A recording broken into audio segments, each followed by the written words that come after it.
This is the Laverda 750S.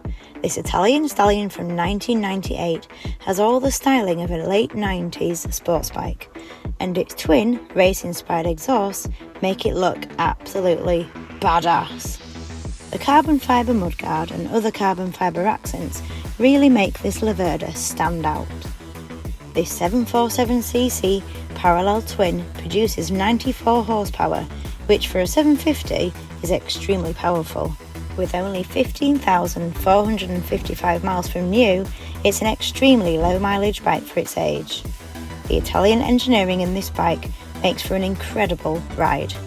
It has forged alloys and Brembo brakes, which really add to the easy handling of this bike. For this bike and more, visit us on our website at www.franksmotorcycles.co.uk or come in and see us at Franks Motorcycles, Colchester. You won't be disappointed.